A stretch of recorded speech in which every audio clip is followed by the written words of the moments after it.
Hello student, welcome to my YouTube channel Rohit academy. Student, आज हम इस वीडियो में आप लोगों को बताएंगे कक्षा 12 का ये आप लोगों का विषय है भौतिक विज्ञान, यानी कि सब्जेक्ट आप लोगों का भौतिक विज्ञान, यानी कि सब्जेक्ट आप लोगों का फिजिक्स है। त्रैमासिक परीक्षा का ये बिल्कुल आप लोगों का न्यू वायरल पेपर है 2024-25 का। बिल्कुल आप लोगों का वायरल पेपर है। आप लोगों का पेपर का कोड है, यानी कि पैटर्न जो आप लोगों का डी है। इसका हम संपूर्ण हल के साथ आप लोगों का जो पूर्णांक 70 में 70 है, इसको कंप्लीट तरीके से इस वीडियो में बताएंगे एंड समझाएंगे। आप लोग वीडियो के अंत तक बने रहिएगा। आप लोगों को 70 में 70 नंबर यहाँ पर वेल कंप्लीट कराएंगे। ये पेपर आप लोगों की जानकारी के लिए बता दूं बाबू, ये सिर्फ और सिर्फ त्रैमासिक परीक्षा के लिए इंपॉर्टेंट नहीं है। त्रैमासिक परीक्षा के लिए भी इंपॉर्टेंट है और अर्धवार्षिक के लिए इंपॉर्टेंट है, फिर बोर्ड के लिए भी इंपॉर्टेंट और बोर्ड एग्जाम के लिए भी वेरी वेरी इंपॉर्टेंट। ठीक है, यानी कि सभी एग्जाम के लिए इंपॉर्टेंट है और सभी के पेपर में यहीं से क्वेश्चन पूछे जाएंगे। चलिए बिना देरी के शुरू करते हैं, अपने क्वेश्चन पर आते हैं।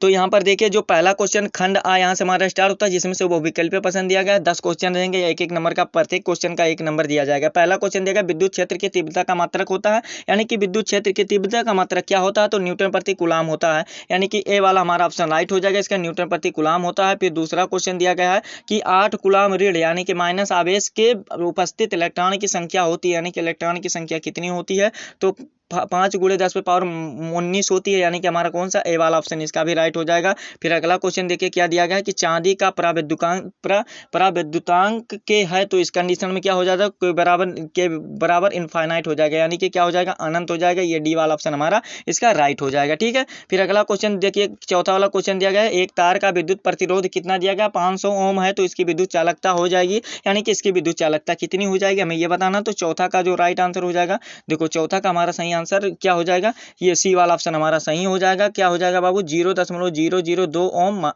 पे पावर -1 हो जाएगा। ये सी वाला ऑप्शन हमारा सही हो जाएगा। फिर अगला क्वेश्चन दिया गया है कि किसी वस्तु पर कुल विद्युत आवेश होने की वास्तविक परख होती है, यानी कि क्या होती है, तो इसमें कोई नहीं होती है। क्यों मतलब कोई नहीं होती, यानी कि इसका राइट आंसर क्या हो जाएगा, डी वाला 5वें का राइट आंसर हो जाएगा। ठीक है, फिर अगला क्वेश्चन इसमें दिया गया है कि एक समान विद्युत क्षेत्र में रखा हुआ विद्युत ध्रुव अनुभव करता है, यानी कि कोई नहीं अनुभव करता है। ये हमारा कौन सा, डी वाला ऑप्शन राइट हो जाएगा। इसका 6 का राइट आंसर डी वाला हमारा ऑप्शन सही हो जाएगा, इसका राइट आंसर डी वाला ही होगा। फिर अगला क्वेश्चन दिया गया है 7वां क्वेश्चन कि निम्न में से कौन सा विद्युत विभव का मात्रक है, यानी कि विद्युत विभव का मात्रक क्या होता है, तो जूल अपान क्या हो जाएगा, कूलाम हो जाएगा, यानी कि जेसी भी शॉर्टकट में जूल प्रति कूलाम हो जाएगा हमारा।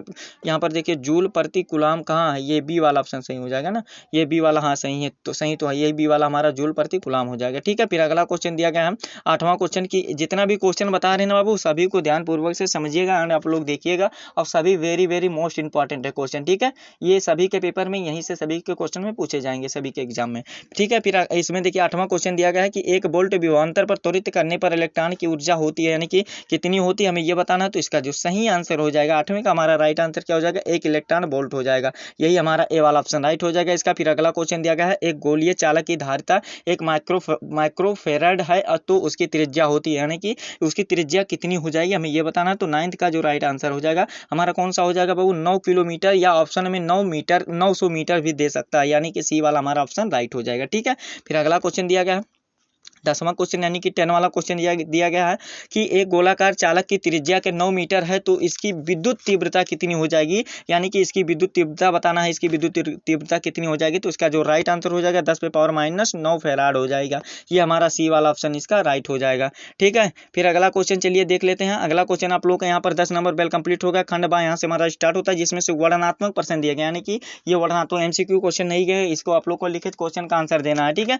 देखिए इसमें क्या दिया गया है कि 11 वाला क्वेश्चन सभी प्रश्न को हल करना अनिवार्य है, जिसके लिए 4 नंबर दिया जाएगा, यानी कि 6 क्वेश्चन दिए जाएंगे, 4 नंबर एक क्वेश्चन करेगा, 24 नंबर यहाँ से आप लोग का कंप्लीट करा दे रहे हैं। यूँ देखिए क्या दिएगा, कूलाम का नियम लिखिए, तो हेडिंग डालिएगा कूलाम का नियम, यानी कि कूलाम का नियम क्या होता है, इसमें लिखिएगा कि कूलाम का नियम, जब आवेश Q1 और Q2 को 2 आवेशित कण के, यानी कि 2 आवेशित क्या होते हैं कि जब 2 आवेशित कणों को एक दूसरे से r दूरी पर रखा जाता है, तो उनके बीच के स्थित विद्युत बल 2 कणों के आवेश गुणनफल के अनुक्रमानुपाती होता है, उनके बीच की दूरी के वर्ग के व्युत्क्रमानुपाती होता है, जिसे कूलाम का नियम कहते हैं। बाबू इसका आप लोगों को बता दें, इसका फार्मूला भी लिखना चाहे तो इस प्रकार से लिख सकते हैं कि यह बराबर क्या होता है, K के होता है, और फिर Q1 होता है, फिर Q2 होता है, और अपान क्या हो जाएगा, R स्क्वायर हो जाएगा।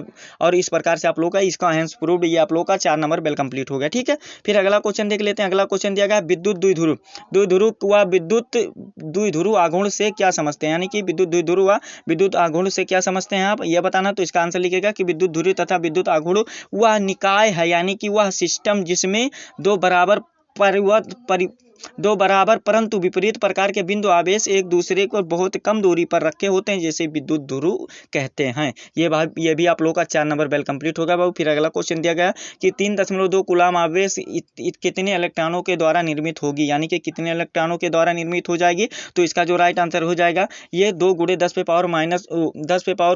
10⁻⁻19 से, यानी कि 19 पर इलेक्ट्रॉन पर वो हो जाएगी, क्या हो जाएगी, ये जरूरत होगी। इसका यही राइट आंसर लिख दीजिएगा। ठीक है, फिर अगला क्वेश्चन देगा विद्युत फ्लक्स का परिभाषा तथा मात्रा लिखिए। तो विद्युत फ्लक्स का परिभाषा किस प्रकार से लिखना है, देखें कि क्या लिखना है कि किसी क्षेत्र में होकर विद्युत क्षेत्र की प्रवाह की दर को विद्युत फ्लक्स कहते हैं। विद्युत फ्लक्स का मात्रक जो होता है क्या होता है, एसआई मात्रक वोल्ट मीटर होता है, क्या होता है, वोल्ट मीटर होता है। और यह न्यूटन मीटर वर्ग के प्रति कूलाम ये भी होता है। ठीक है, बराबर होता है। ये भी आप लोग का 4 नंबर वेल कंप्लीट होगा। फिर अगला क्वेश्चन दिया गया है, वेरी इंपॉर्टेंट क्वेश्चन है, जितना भी बता रहे हैं ध्यानपूर्वक से देखो बाबू एंड समझो आप लोग। ठीक है, देखिए आड़ा वाला, यानी कि 5वां क्वेश्चन दिया गया आवेश के पृष्ठ घनत्व से आप क्या समझते हैं, यानी कि आवेश के पृष्ठ घनत्व से आप क्या समझते हैं, यानी कि सोर्स चेंज डेंसिटी होता है, इसका इंग्लिश नाम होता है। तो इसमें लिखेगा आवेश के पृष्ठ घनत्व, यानी कि आवेश के पृष्ठ घनत्व में लिखेगा कि जब आवेश का वितरण किसी समतल अथवा वक्र पृष्ठ पर होता है तो प्रति एकांक क्षेत्रफल आवेश की मात्रा को आवेश को पृष्ठ घनत्व कहते हैं। बस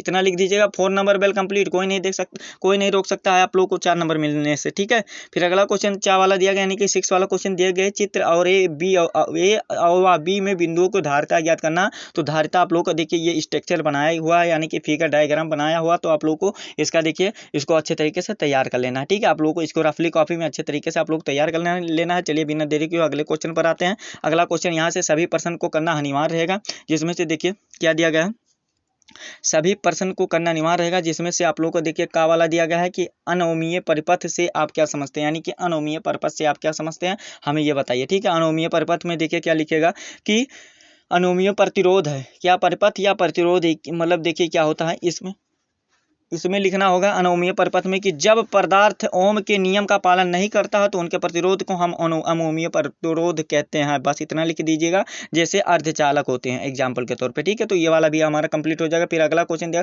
धारा और अनुमनम वेग को संबंध स्थापित कीजिए। तो इसको भी आप लोग सिद्ध करके आप लोग इसको कर दीजिएगा। फिर अगला क्वेश्चन दिया गया 1 किलोवाट विद्युत बल्ब में 1 मिनट कितनी ऊर्जा व्यय होगी, यानी कि 1 मिनट में कितनी ऊर्जा व्यय होगी। तो 1/60 यूनिट, यानी कि 1/60 यूनिट व्यय होगी, यानी कि खर्च होगी। ये वाला भी बेल कंप्लीट हो गया। फिर अगला क्वेश्चन देखिए क्या दिया गया है, इसमें अगला क्वेश्चन दिया गया है कि एक चालक इतना दिया गया है, यानी कि 2.4 × 10⁻−18 कूलाम धनात्मक आवेश है। तो बताइए कि चालक में कितने इलेक्ट्रॉन की कमी या अधिकता होगी। तो कितने मतलब इलेक्ट्रॉन की कमी और वाली अधिकता होगी, तो 2.2 कूलाम की, यानी कि 2.c की, यानी कि कूलाम की। ये वाला भी आंसर राइट हो जाएगा। फिर अगला क्वेश्चन दिया गया कि इतना का गणना आवेश की गणना कीजिए, यानी कि 12 इतना का आवेश का गणना करना है। तो यहाँ पर देखिए इसका जो राइट आंसर आ जाएगा 2 क्या आ जाएगा, 2.0 आ जाएगा। और ऊपर वाला जो बताया है इसका कोई दूसरा रहेगा, तो इसको अच्छी तरीके से तैयार कर लीजिएगा। ठीक है, फिर अगला क्वेश्चन देख लेते हैं। किरचॉफ के नियम का उल्लेख कीजिए, यानी कि ये यहाँ पर देखिए एक दिया गया सेल विद्युत वाहक टर्मिनल विभवांतर में अंतर स्पष्ट कीजिए। तो ये वाला अच्छे तरीके से बाबू तैयार कर लीजिएगा। फिर अगला क्वेश्चन दिया गया है सेल विद्युत वाहक वाला भी लिखना चाहे तो इसको आप लोग देखिए कैसे लिखना होगा। देखिए समझा दे रहे हैं, वैसे इसी प्रकार से लिखना होगा। देखिए क्या लिखना है कि सेल का विद्युत वाहक बल खुले परिपथ में सेल के दोनों टर्मिनलों के बीच विभवांतर होता है, और वहीं सेल के टर्मिनल विभवांतर का बंद परिपथ में सेल दोनों टर्मिनलों के बीच विभवांतर कहते हैं। तो इस प्रकार से ये हो जाएगा। फिर अगला और भी लिखना चाहिए कि सेल का विद्युत वाहक बल एक सेल के लिए स्थिर है, जबकि टर्मिनल विभवांतर मान सेल से ज्यादा धारा पर कम होता है। ये वाला भी होगा। फिर अगला लिखना चाहिए सेल का विद्युत वाहक बल सेल का अंदर रासायनिक अभिक्रिया के कारण उत्पन्न होता है। और फिर ये भी लिखना चाहिए कि सेल का विद्युत वाहक बल और टर्मिनल का दोनों एसआई मात्रक वोल्ट ही होता है। बाबू आप लोगों का ये भी कंप्लीट होगा। फिर अगला क्वेश्चन दिया गया किरचॉफ का नियम को उल्लेख कीजिए। तो किरचॉफ का नियम का उल्लेख किस प्रकार से लिखना है, तो इसमें लिखना होगा कि किसी नोड या जंक्शन में परिवाहित धारा उसे बाहर प्रवाहित धारा के बराबर होनी चाहिए। दूसरे शब्दों में यह बताता है कि विद्युत परिपथ में सभी धाराओं के बीच गणितीय योग शून्य के बराबर होता है। इस प्रक्रिया को किरचॉफ का नियम कहते हैं। बाबू ये भी आप लोगों का वेल कंप्लीट होगा। और भी लिखना चाहे तो इसमें लिख सकते हैं आप लोगों को। इसमें 10 नंबर का क्वेश्चन है, दीर्घ उत्तरीय क्वेश्चन, तो ये वाला भी अच्छे अथवा करके भी दिया जाएगा। दर्शाइए कि निर्वात के प्रकाश की चाल होती है, यानी कि दिखाइए कि निर्वात में प्रकाश की चाल कितनी होती है, तो ये वाला भी अच्छे तरीके से तैयार कर लीजिएगा। फिर अगला क्वेश्चन 14 वाला क्वेश्चन दिया गया है कि समांतर प्लेट संधारित्र की धारिता पर व्यंजक का निगमन कीजिए। यानी कि व्यंजक का निगमन करना है। तो देखिए इसको भी आप लोग अच्छे तरीके से बाबू तैयार कर लीजिएगा। फिर अगला क्वेश्चन दिएगा विद्युत आवेश के कारण किसी बिंदु पर विद्युत विभव को व्यंजक प्राप्त कीजिए। देखिए ये वाला भी अच्छे तरीके से तैयार कर लीजिएगा। जितना बता रहे बाबू अच्छे तरीके से आप लोग वेल कंप्लीट कर लीजिएगा और फोड़ करके एग्जाम में आना है, ठीक है। और देखिए गॉस प्रमेय लिखिए, यानी कि गॉस प्रमेय लिखना है अथवा करके इसका न्यूमेरिकल दिया गया, तो गॉस प्रमेय वाला आप लोग को बता देखिए गॉस प्रमेय क्या लिखना है थोड़ा बता दे रहे हैं कि किसी इसमें लिखना है कि किसी बंद तल से निकलने वाला विद्युत फ्लक्स उस तल के द्वारा घिरे होते हैं हुए कुल विद्युत आवेश की मात्रा 1/ε0 गुना होता है, जहां ε0 वायु या निर्वात की विद्युतशीलता से लिखा जाता है। और इस नियम का प्रतिपादन सन 1835 में कार्ल फ्रेडरिक गाउस ने किया था और इसका प्रकाशन सन 1867 में, यानी कि 1867 में नहीं कर सके थे, यानी कि 1867 तक नहीं कर सके थे, ठीक है। ये वाला भी आप लोग का बेल कंप्लीट हो गया बाबू। अथवा करके न्यूमेरिकल दिया गया, तो जितना क्वेश्चन बताए हैं ना उतना को आप लोग अच्छे तरीके से रेडी कर लीजिएगा, यानी कि तैयार कर लीजिएगा। यही आप लोगों का त्रैमासिक का पेपर का परीक्षा था, जो आप लोगों का कक्षा 12 का आप लोगों का यही बिल्कुल वायरल पेपर था, जो आप लोगों को 2024 में सीखा, जो आप लोगों को संपूर्ण तरीके से बता दिया एंड आप लोगों को समझा दिया, ठीक है। ये आप लोगों को हमारा प्यारा सा वीडियो कैसा लगा है कमेंट करके जरूर बताइएगा। हाँ, अगर आप हमारे चैनल पर नए हो तो चैनल को सब्सक्राइब बाबू कर लीजिएगा, बेल आइकन को दबा दीजिएगा। और इस वीडियो को बाबू आप लोग वीडियो को शेयर नहीं करते हो तो जरूर आप लोग इस वीडियो को कक्षा 12 के जितने भी स्टूडेंट हैं उनके पास अधिक से अधिक जरूर शेयर करके पहुंचा दीजिएगा, ठीक है। क्लास जो 12th के जितने भी स्टूडेंट उनके पास शेयर कर दीजिएगा, ठीक है, भूलिएगा मत, ठीक है। चलिए हम आप लोगों से मिलते हैं नेक्स्ट वीडियो में नेक्स्ट टॉपिक के साथ। तब तक के लिए जय हिंद, जय भारत, वंदे मातरम।